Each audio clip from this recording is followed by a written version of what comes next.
መሐመድ ሰልማን ፒያሳ በሚለው መጽሐፍ የአስመራ ናፍቆት በሚል ርዕስ ስር ይህን አስፍሮ ነበር። የማያውቁት ሀገር አይናፍቅም ከአስመራ በቀር።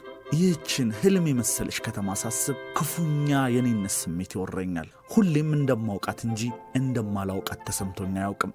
የኔ እንጂ የነርሱ ሆና አይሰማኝም። ደግሞም የኔ ነበረች፣ የኔም ትሆን ይሆናል። ማን ያውቃል? 50 ዓመት፣ 100 ዓመት፣ 200 ዓመት፣ ምናልባትም ለዓለም ህዝቦች ድንበር የማያስፈልግበት ዘመን ይመጣ ይሆናል።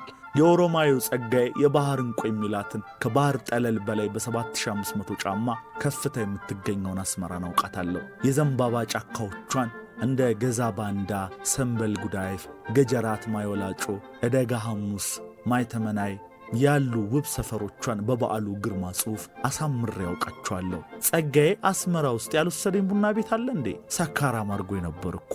ስለዚህ አስመራን አታውቃትም አትበሉኝ። አስመራ ልትናፍቅህ አትችልም አትበሉኝ። አሁን እነሆ ድንበር ላይ ቆሜ ጠረኗን እየማግሁ ነው። ለካንስ ወደ ድንበር መሄድ ናፍቆት ያፋፍማል እንጂ አያስታግስም። ከድንበር አንጋጥጬ ያየውሽ ሰሜናዊ ጽብቅቲ አስመሪና ዛላምበሳ ጠረፍ ሌዮኜ የበዓሉ ፍቅር የነበረችው ፊያሚታ ስትስቅብኝ የተሰማኝ መሰለኝ።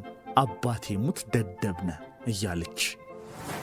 በዓሉ ግርማ ደግሞ በኦሮማይ መጽሐፉ የሳለው ገጸ ባህሪ ጸጋዬ ኃይለ ማርያም አስመራ ከተማ ሲገባ ይህንን ግጥም ቋጥሮ ነበር። ከጎራው ዘልቄ እስኪ ልነጋገር፣ ካለ ሰው ቢወዱት ምን ያደርጋል ሀገር። የኔው ከተማ ሕንፃ መቾንና የድንጋይ ክምር፣ የኔ ውብ ከተማ መንገድ መቾንና የድንጋይ አጥር፣ የኔ ውብ ከተማ የኔ ውብ አገር። የሰው ልጅ ልብ ነው የሌለው ዳርቻ የሌለው ድንበር። ሕንፃው ምን ቢረዝም ምን ቢጸዳ ቤቱ፣ መንገዱ ቢሰፋ ቢንጣለል አስፋልቱ፣ ሰው ካልሸተተ ምንድነው ውበቱ?